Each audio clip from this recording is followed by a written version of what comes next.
Ini sudah masuk bulan Safar, ditekuni oleh dikir.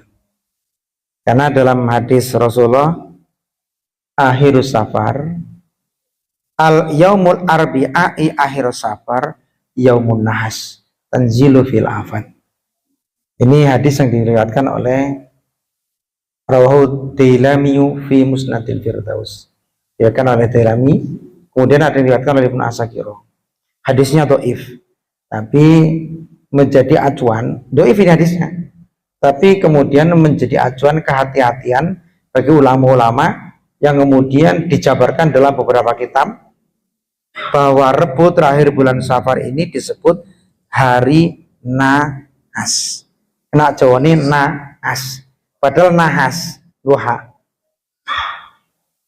Nahas ini nak cara Jawa ini apa Pak? Apa Lufi? Nahas ini?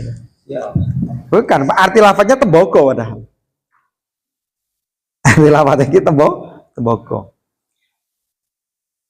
Nahas. Naas. Kan tulisannya naas, tapi Arabnya nahas. Ya munahsin. Tanzilu fil afat. Ya hari sial. Nah, secara pengertiannya umum hari sial.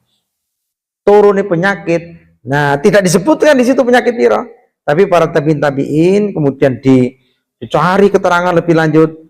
Di situ disimpulkan kurang lebih 320.000 macam penyakit yang turun pada malam itu. Maka penangkalnya sholat sunnah lidafil bala. Rebu terakhir.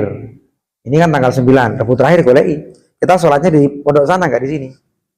Jadi besok kalau sholat idul fitri ke sana. Jadi kalau Rebu ya silakan sampai datang ke sana. Kalau dari sini ya mungkin datang jam berangkat jam 11 lah. Karena sholatnya setelah adzan duhur, sebelum sholat duhur. Yang paling akurat boleh malamnya boleh. Sholat malam Rebunya boleh. Sholat Rebu paginya boleh. Tapi yang paling akurat setelah adzan duhur, sebelum sholat duhur. Kenapa? Karena neraka jahanam itu pas matahari di tengah kepala kita, ini pintunya dibuka, uap munggah. Nah, uap itulah sebetulnya sumber penyakit. Kalau sholat lidafil balak pada saat itu, dia penangkalnya, perisainya, menghindarkan diri dari asap kepulani neraka jahanam. Tapi ini perlu riset dan sains untuk merisetnya. Golein neraka ini belandi. UAP kaya ngopo, buka berapa inci, gede apa ora, terus jamnya jam sekian, berarti kalau Indonesia jam 12, di Amerika pas malam berarti Amerika belum buka. Macam-macam kalau orang yang sen kan ngono juga. Ya kudu pinter dhewe, kudu bisa diajak ngobrol kalau orang yang sen. Betul, berarti kalau siangnya dibuka, kita sholatnya siang hari, di Amerika kan pas malam. Lailatul Qadar, di sini Lailatul Qadar malam keputusan. Di Amerika siang, apa di sana disebut Harul Qadar? Pasangan. Ya mengikuti saja.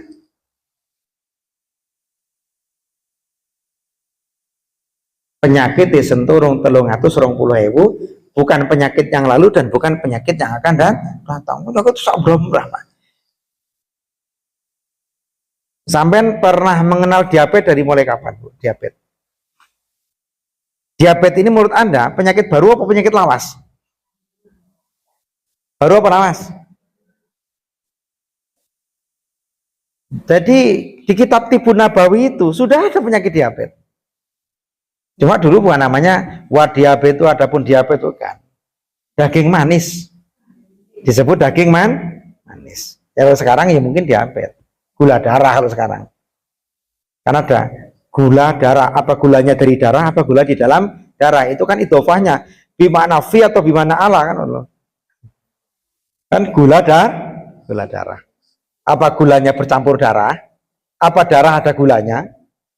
Menyebutnya gula darah kan bisa dimaknai gula di dalam darah. Berarti menyimpan manafi, gula di dalam darah. Dulu daging manis. Di dalam Tibun Nabawi kan jelas penyakit ini disebutkan ada beberapa 4 faktor. Pertama, Faktor itu adalah pikiran, makanan, hidup, gaya. Ini ditipu Nabawi seperti itu. Pikiran, sampai mikir, ngoyo mikirin. Mau jelas-jelas saya satu truk kok mikir truk terus ya, akhirnya kena diabet. Mangan diatur. Dawuh Kanjeng Nabi kan, walaupun kemudian ini diteliti hadis ini dhaif. Bahkan diteliti lagi, ini bukan hadis Rasul, ini asar sahabat. Karena kan hadis ini berkembang, diteliti terus. Baik di riwayahnya dan riwayatnya diteliti. Setelah diteliti, kemudian oh ini dhaif. Oh ini bukan sekedar dhaif, tapi ini sebetulnya ucapan sahabat. Nah kemudian dibantah oleh yang ahli hadis sana. Loh, bukankah ucapan sahabat ini juga bagian dari hadis? Alaikum bisunnati wa sunnatil khulafair rasyidin al-mahdiyyin ba'di. Adau alaihim bin nawajid. Atau dalam hadis ashabi kan nujumi fis sama bi'ayyukum ihtadaitum.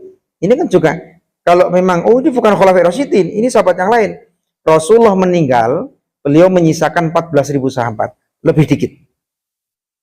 Dan ketika hadis ini dipakai, ashabi kan nujumi fis sama, sahabatku laksana bintang di langitan. Bi'ayyukum ihtadaitum. Dengan salah satu dari mereka engkau mengambil petunjuk, maka Anda akan mendapatkan petunjuk.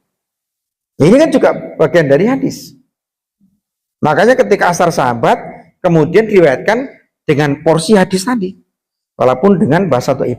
Dan sama, hadis tentang ini, rebut terakhir, ini bisa jadi ini asar sahabat. Karena rawahu Uqail fi du'afa, Uqail Tilemi, Abu Ya'la, kemudian Ibnu Asakiro, Ibnu Abi Syaibah, ini banyak meriwayatkan hadis-hadis dhaif. Abu Ya'la al-Misri, Al-Uqail, Ibnu Asakiro, Ad-Dilami, Daruqutni, Ibnu Abi Syaibah, Ibnu Mansur, Ibnu Mundir, ini banyak meriwayatkan hadis-hadis dhaif. Jadi beliau banyak. Jadi kalau yang sahih ya Bukhari, Muslim, Muhammad, maka disebut dengan 6. Bukhari, Imam Bukhari, Muslim, Imam Muhammad, Abu Bukhari, Muslim, Abu Daud, Tirmidzi, Nasai, Ibnu Majah 6. Kalau 4 berarti ya Abu Daud, Tirmidzi, Nasai, Ibnu Majah. Kalau sahihain atau muttafaq alaih berarti Bukhari, Muslim. Nanti masih ada yang hadisnya rata-rata hasan.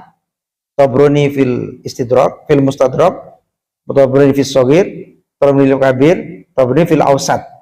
Ini hasan. Bahaqi hasan. Al-Hakim hasan. Ini banyak yang melihatkan hadis dari hasan. Kalau yang tadi disebutkan awal tadi, ini rata-rata mereka dhaif. Jadi seperti tentang hari-hari, ini dhaif hukumnya hadisnya. Misalnya Yaumul Ahad, Yaumul Bina'in, hari Minggu, Ahad, itu hari yang paling bagus untuk nanam atau bangun rumah. Itu dhaif hadisnya. Itu diriwayatkan oleh rawahu Abu Ya'la al-Misri. Abu Ya'la al-Misri ini beliau mengambil hadis dari Ibnu Sirin. Ibnu Sirin ini banyak mengambil hadis dari Hasan al-Basri. Hasan al-Basri banyak mengambil hadis dari Ali bin Abi Thalib. Maka dalam ilmu hadis itu banyak sahih ketika diambil dari Abu Hurairah. Karena Abu Hurairah itu orang yang setiap hari 24 jam tidurnya di emperan Masjid Nabawi. Tahu persis Rasulullah. Walaupun orang Syiah benci dengan Abu Hurairah dan menganggap hadis dari Abu Hurairah itu dusta. Kemudian Anas bin Malik. Anas bin Malik itu sahabat sekaligus asprinya Rasulullah. Karena ketika Rasulullah masuk Madinah, Anas bin Malik itu masih kecil, masih anak-anak. Tapi senang dengan Rasulullah, maka jadi suruh-suruh Rasulullah. Bahkan orang yang paling sering masuk ke dalamnya Rasulullah itu Anas bin Malik. Bahkan orang yang pernah sering masuk ke kamar pribadi Rasul Anas bin Malik. Nah, beliau sekretarisnya pribadi. Jadi banyak menulis hadis dari Abu Hurairah, kemudian Anas bin Malik, kemudian Ibnu Umar, Abdullah bin Umar.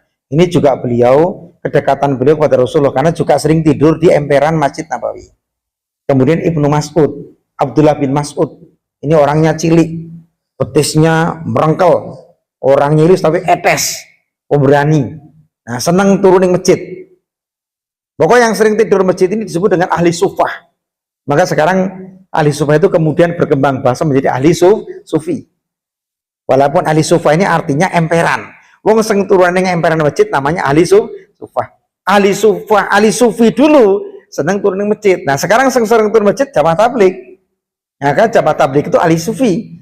Karena Maulana Ilyas, Muhammad bin Ilyas itu termasuk salah satu pendiri jamaah tabligh. Ini dulu lebih orientasinya kepada sufi. Banyak mempelajari kitabnya Imam Ghazali, maka metode hurut ini metodenya Imam Ghazali. Sebenarnya hurut ini metodenya Imam Ghazali. Beliau hurut itu keliling keluar. Maka beliau menentukan ada hurut 4 hari, hurut 40 hari, sebelum keluar. Tapi Imam Ghazali dulu bilang dulu sama istrinya, aku ini kepengen keluar. Aku masih ada satu nadar yang harus aku punya, yaitu menulis kitab Ihya Ulumuddin sampai selesai. Tapi kuandel, aku kepengen keliling di negara-negara muslim. Padahal Imam Ghazali kedudukannya sudah menjadi guru besar, kalau sekarang rektor lah, di Madrasah Nizamiyah, universitas besar yang didirikan oleh Perdana Menteri Nizamul Muluk. Dari waktu itu kerajaan Ghaznawiyah. Makanya torekotnya Imam Ghazali ini torekotnya Ghaznawiyah. Karena rajanya waktu itu terkenal Sultan Ghaznawi. Kerajaannya kerajaan Ghaznawiyah, Perdana Menterinya Nizamul Muluk, dan yang membangun madrasah besar pada waktu itu. Madrasah besar di zaman Imam Ghazali. Bahkan dinyatakan sebetulnya lebih tua daripada madrasah yang dibangun oleh dinasti Fatimiyah itu Al-Azhar. Ini Imam Ghazali sudah jadi orang hebat, penting, dimuliakan pejabat, beliau malah kepingin merantau keliling. Tembung bujuni dik, aku harap merantau, kira-kira sampai sanggup nunggu nggak? Ya enggak mas, aku mending itu pegat. Ya akhirnya dicerai. Istrinya minta apakah sesuai permintaanmu? Gak apa-apa, ya tak cerai secara fikih, secara agama. Tapi ya secara hati, aku tresno karo sampeyan, ya so mudah-mudahan temekan akhirate, sampeyan tetap dadi koncoku ning swarga. Sampai segitunya tuh. Keliling nulis Ihya Ulumuddin menjadi kitab yang fenomenal, yang populer, tapi oleh orang-orang di luar konteks Ahlussunnah wal Jamaah menjadi kitab yang kontroversi, karena di situ banyak hadis-hadis yang doif yang kemudian ditakrir oleh ulama sebelumnya, sesudahnya, hadis-hadis yang la aslalah, tidak ada asal usulnya, sampai segitunya. Contoh, ada hadis yang menyatakan begini, khairul ulama'i khairul umaro alladzina ya'tunal ulama wa syarrul ulama alladzina ya'tul umaro.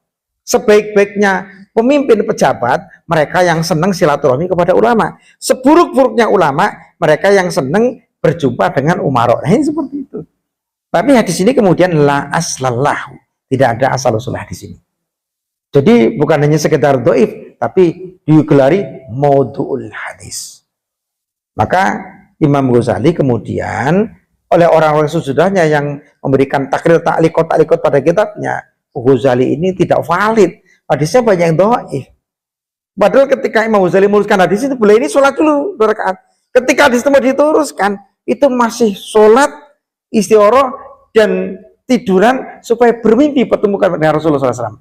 Dan ketika ketemu Rasulullah dalam mimpinya bertanya, ya Rasulullah, apakah ini dari engkau? Iya, itu ucapanku. Itu oleh beliau. Nah, tapi kemudian kan dibantah oleh ulama sebelumnya bahwa mimpi tidak bisa dijadikan argumen. Kalau ini, wong mimpi sak gelem. Tapi kemudian Imam Ghazali karena kewaraannya bahwa mimpi bagian dari, karena ada salah satu hadis, ru'yatus sholihatu juz'un min juz'in nubuat. Mimpi yang baik adalah bagian dari salah satu ciri-ciri yang pernah dibawa oleh di zaman kenabian. Karena Nabi Ibrahim ngimpi sampai jadinya Idul Kurban, Idul Adha ini itu berupa mimpi. Kon bele Nabi Ismail.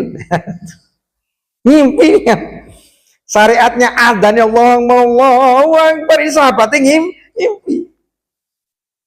Banyak yang ngimpi-ngimpi. Tapi nak sampean ngimpi kon dolan gini kon bojo-bojone tangane aja dituruti karena kuwi mesti teko setan.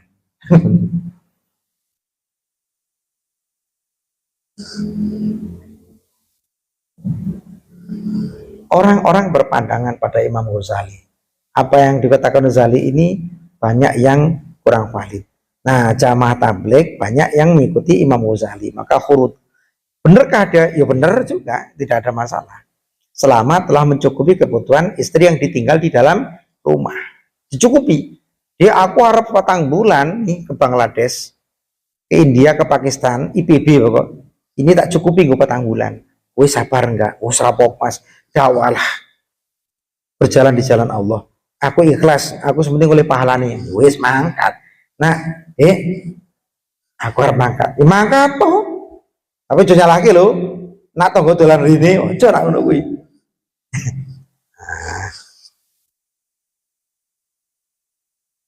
Ali Sufah dulu, zaman kan Nabi, ini betul-betul orang yang setiap hari sengaja melihat Rasulullah detail. Oh Rasulullah ini adus ngono tuh. Oh Rasulullah ini anu ini tuh setiap hari. Maka Abu Hurairah, Anas bin Malik, Ibnu Umar, Abdul, ini orang-orang yang banyak meriwayatkan hadis dari Rasulullah. Kenapa Ali sedikit? Ali kan rumahnya sendiri. Ali dengan Fatimah. Jadi Ali tidak termasuk orang-orang yang tidur di emperan masjid. Ya tentu jenengi. Ini mantunya kan Nabi ya sama lah. Santri, masa Gusti turun di masjid juga karo santri kan juga enggak. Justru kalau seandainya kiai itu juga meriwayatkan dawuh, misalnya ini, tentu santri, kawulo, khodam itu lebih banyak dawuh ke aturan kiai daripada putrani. Kiai itu jarang ngomong kalau putra ini. Ngomongnya kiai itu untuk manggil putra ini melalui khodami. Nih, aturake ke Gusti ditimbali wayahe. Oh kiai. Nah, titik. Kiai itu kalau ngomong sama anaknya seperlunya. Karena justru kiai itu jarang akrab dengan anaknya. Lebih akrab dengan santri khodam-khodamnya. Kan dia waktu rata-rata. Maka rata-rata kedudukan khodam kiai itu diperebutkan bagi santri. Kan dia waktu gue iso nyupiri Pak Yai bangga, alhamdulillah aku itu supiri Pak Yai karena pasti cedek ning endi wae yang dimakan Pak Yai ya tak pangan aku kira-kira begitu. Nah Pak Yai sholat mesti aku jadi makmum, aku sengkomat. Pak Yai ceramah aku ngrungokne. Nah tapi nak kiai sengerti ketika kiai ceramah kiai ngomong supiri le kowe turu gak usah sambil ndelokne ceramah merang ngantuk gue ngrungokne aku bahasa numpak ya ngantuk nabrak colok kowe. Nah kenapa banyak kiai-kiai kok kecelakaan? Karena sopirnya nggak disuruh tidur. Nanti kalau sendali Pak Yai dibalik, maka ketika Pak Yai munggah, santri supire maliknya sendali Kiai nempak nih.